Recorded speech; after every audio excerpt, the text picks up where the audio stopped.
Let's talk about using trigonometry to solve for an angle. Now, in this case, instead of being given an angle, we're actually going to be solving for one. So here we are. From the angle we're looking for, we're going to do our same idea of labeling. I start with the hypotenuse. Then I label the adjacent, which is just the other side that's touching the angle I'm interested in. And the opposite is the one across from it. Then I figure out, all right, well, what two sides am I dealing with? Well, in this case, you've actually been given two sides, the adjacent and the hypotenuse. The fact that I'm dealing with A and H lets me know that I'm working with cosine because it's ka. Cosine is adjacent over hypotenuse. So we always have said, well, the cosine of the angle is equal to the adjacent over the hypotenuse. Now, we want to solve for x. So how we actually do this is we use the inverse cosine. I'll show you how to do that on the calculator in a second.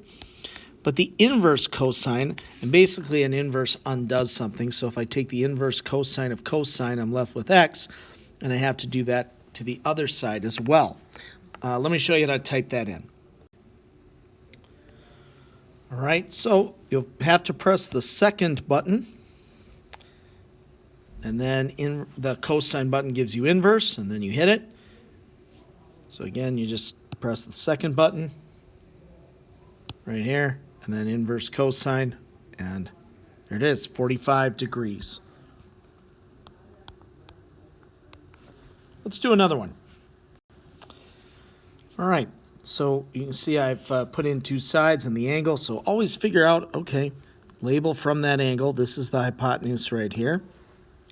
The adjacent is the other side that touches it, and the opposite. So in this case, I've been given the opposite and the adjacent. So figure out which trig identity deals with O and A. It is the tangent.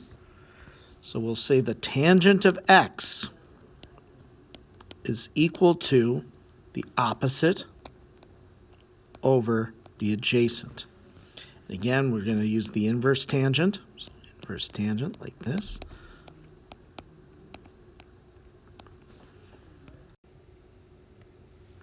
So we're going to hit the second button again, and then tangent, and then 13 divided by 9.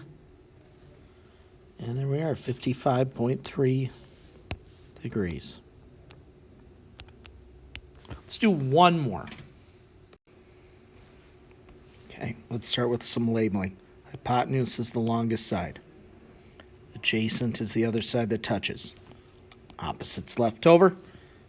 So the two sides we're dealing with.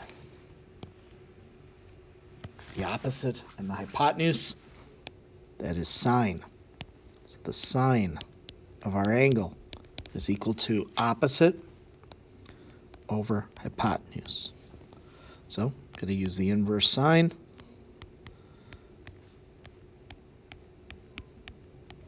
I'm going to type that in myself, and I get 30 degrees.